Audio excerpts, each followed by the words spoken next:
Trust इस देश में शुरू हुआ है अभियान के रूप में। परम पूजनीय स्वामी रामदेव जी उसके अध्यक्ष हैं, आचार्य श्री बालकृष्ण जी उसके महामंत्री हैं, मैं उसका सचिव हूँ, राष्ट्रीय सचिव हूँ। ये अभियान 5 जनवरी 2009 से शुरू हुआ है और सारे देश में धीरे धीरे फैलता जा रहा है। अभियान शुरू हुए मात्र 6 महीने हुए हैं, लगभग 2.5 लाख से ज़्यादा हमारे इस अभियान में सदस्य हो चुके हैं। अगले 6 महीने में 11.5 लाख से ज़्यादा सदस्य हो जाएंगे, ऐसा विश्वास है। और अगले 5 वर्षों में 5 करोड़ से ज़्यादा सदस्य हमारे होंगे, इसकी पूरी संभावना है। सारे देश में ये अभियान हमने क्यों शुरू किया? आज़ादी मिले हुए 60 साल 62 साल हो गए, अब इस अभियान की ज़रूरत क्या? इस देश में ऐसी कौन सी परिस्थितियां पैदा हुई हैं कि हमको ये अभियान करना पड़ रहा है? परम पूजनीय स्वामी रामदेव जी का काम तो योग और प्राणायाम सिखाने का था, फिर उन्होंने ये काम एक और क्यों शुरू कर दिया है? क्या ऐसी आवश्यकता है, क्या ज़रूरत है, क्या मजबूरी है, कौन सी ऐसी इमरजेंसी है इस देश में जो ये सब करना पड़ रहा है? ये कुछ सवाल हैं जिनका उत्तर देने की इस व्याख्यान में मैं कोशिश करूँगा, और मेरे व्याख्यान के बाद अगर आप कोई प्रश्न करना चाहेंगे तो उसके भी उत्तर दूंगा। अपने देश को आज़ादी मिले 62 साल हो गए। 62 साल की आज़ादी के बाद भारत को अगर हम देखें तो कैसा भारत हमें दिखाई देता है, इसका पिछले कुछ वर्षों से मैं अध्ययन करने की कोशिश कर रहा हूँ। भारत कैसा है आज़ादी के 62 साल के बाद अगर आप देखना चाहें तो आप भी देखें। हमारे देश की सरकार हर 10 वर्ष में पूरे देश का एक सर्वेक्षण कराती है, उसको हम जनगणना कहते हैं। इसमें बहुत सारी बातें पता चलती है। बीच बीच में सरकार कमीशन बनाती है, कुछ आयोग बिठाती है, वो अध्ययन करते हैं, अभ्यास करते हैं और उनकी तरफ से कुछ जानकारियाँ आती हैं। ऐसा ही अभी थोड़े दिन पहले भारत सरकार ने कमीशन बनाया था।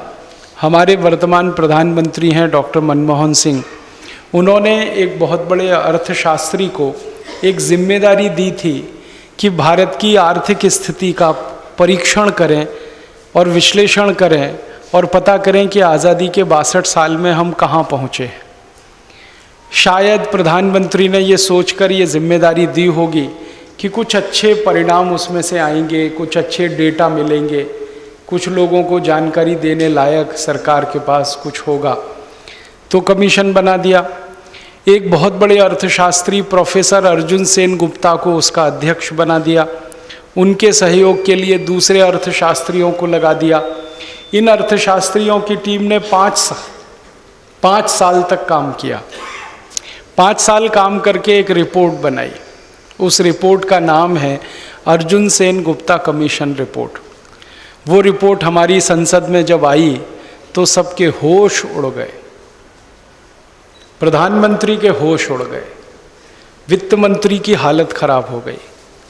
हमारी सरकार में पिछले 15-20 वर्षों में या 25 वर्षों में जो प्रधानमंत्री हुए हैं और जीवित हैं, सबकी हालत खराब हो गई। सबके सामने उस रिपोर्ट ने एक प्रश्न चिन्ह खड़ा कर दिया जिसका जवाब किसी के पास नहीं। इस देश में कुछ प्रधानमंत्री ऐसे हैं जो भूतपूर्व हैं लेकिन जीवित हैं, जैसे श्री अटल बिहारी वाजपेयी, जैसे श्री इंद्र कुमार गुजराल, जैसे श्री देवेगौड़ा HD देवेगौड़ा, जैसे हमारे देश के वर्तमान प्रधानमंत्री मनमोहन सिंह। इसी तरह कुछ प्रधानमंत्री, कुछ वित्त मंत्री इस देश में जीवित हैं जिन्होंने कई बार बजट बनाए हैं, पंचवार्षिक योजनाओं को इस देश में लागू किया है। हमारे देश में 5 ईयर प्लान बनाने वाला एक बहुत बड़ा विभाग है जिसको योजना विभाग कहते हैं। उसके बहुत सारे उपाध्यक्ष अभी भी जीवित हैं जिन्होंने कई बार 2-2 बार 3-3 बार पंचवार्षिक योजनाएं बनाई हैं। उन सबके सामने इस रिपोर्ट ने एक प्रश्न चिन्ह खड़ा कर दिया है। प्रोफेसर अर्जुन सेन गुप्ता कमीशन की रिपोर्ट कहती है कि आज़ादी के 62 साल के बाद इस देश की आबादी करीब 115 करोड़ है और इस 115 करोड़ की आबादी में 84 करोड़ लोग अत्यंत गरीबी में रहते हैं। और उनकी गरीबी इतनी भयंकर है जो किसी को सुनने में भी बर्दाश्त नहीं होती। रिपोर्ट कहती है कि आज़ादी के 62 साल के बाद 84 करोड़ लोगों की गरीबी इतनी दारुण स्थिति में है, इतनी ख़राब स्थिति में है कि एक व्यक्ति को एक दिन में खर्च करने के लिए 20 रुपये नहीं है। इतनी हालत ख़राब है 84 करोड़ लोगों की। अब 84 करोड़ लोग इस देश में हैं जो एक दिन में 20 रुपये खर्च नहीं कर सकते। उसी रिपोर्ट में और विस्तार से कहा गया है कि इन 84 करोड़ लोगों को और ज़्यादा बंटवारा किया जाए तो 20 करोड़ लोग तो ऐसे हैं जो एक दिन में 5 रुपये भी खर्च नहीं कर सकते। 15 से 16 करोड़ लोग ऐसे हैं जो एक दिन में 9 रुपये नहीं खर्च कर सकते। करीब 8 से 10 करोड़ लोग ऐसे हैं जो एक दिन में 2.5 से 3 रुपये खर्च नहीं कर सकते। बहुत लंबी रिपोर्ट है। रिपोर्ट इस देश के योजनाकारों पर, प्रधानमंत्रियों पर, वित्त मंत्रियों पर एक करारा तमाचा है कि आज़ादी के 62 साल के बाद भी 84 करोड़ लोगों की गरीबी ठीक नहीं हो पाती। अब हम जरा इस रिपोर्ट की तुलना करें आज़ादी के समय से। ये रिपोर्ट तो अभी 2009 के आसपास की है। अभी ये पूरे देश के सामने आ रही है, संसद में बहस हो रही है। 2009 से थोड़ा पीछे चले, 1951 में जब सरकार ने आज़ादी पाने के बाद पहली बार देश का सर्वेक्षण कराया तो पता चला कि उस समय 4 करोड़ लोग गरीब थे। 34 करोड़ की आबादी थी, 4 करोड़ लोग गरीब थे। अब 1951 में हमारे देश में 4 करोड़ लोग गरीब थे, 34 करोड़ की आबादी थी। अब 2009 में 84 करोड़ लोग गरीब हैं और 115 करोड़ की आबादी है। जरा रेशियो निकालने की कोशिश करें। हमारे देश में ये कहा जाता है और सारी दुनिया में ये माना जाता है कि जनसंख्या बढ़ने से गरीबी बढ़ती है। एक बहुत बड़ा अर्थशास्त्री हुआ दुनिया में, यूरोपियन था, वेस्टर्न इकोनॉमिस्ट था, उसका नाम था J.K. माल्थस। उसकी एक थ्योरी है, माल्थस थ्योरी। वो ये कहता है कि जैसे जैसे जनसंख्या बढ़ती है वैसे ही वैसे गरीबी बढ़ती है, जैसे जैसे जनसंख्या बढ़ती है वैसे ही वैसे बेरोजगारी बढ़ती है, जैसे जैसे जनसंख्या बढ़ती है वैसे ही भूखमरी बढ़ती है, जैसे जैसे जनसंख्या बढ़ती है संसाधनों पर दबाव पड़ता है और संसाधनों का बंटवारा शुरू होता है और बहुत कम संसाधन ज़्यादा आबादी के काम में लाने की व्यवस्था बनानी पड़ती है, वगैरह वगैरह। लंबी बात है। हम इस बात को जरा फिट करके देखें हमारे देश की स्थिति में कि जनसंख्या बढ़ती है तो गरीबी बढ़ती है। तो देखें जनसंख्या कितनी बढ़ी।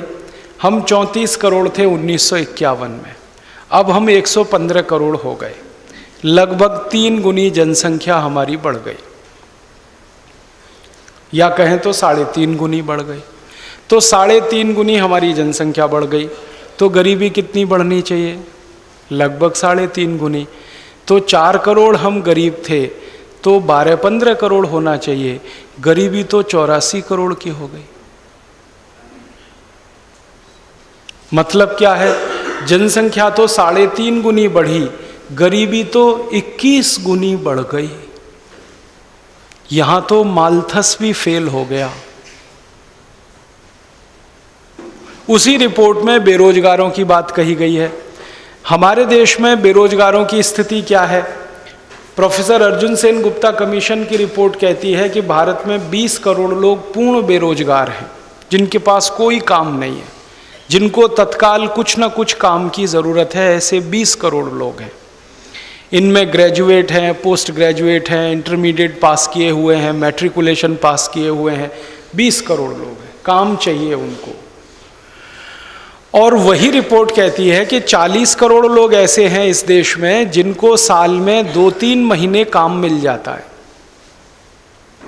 उनको कहा गया है वो आंशिक बेरोजगार हैं, अर्ध बेरोजगार हैं। एक तो पूर्ण बेरोजगार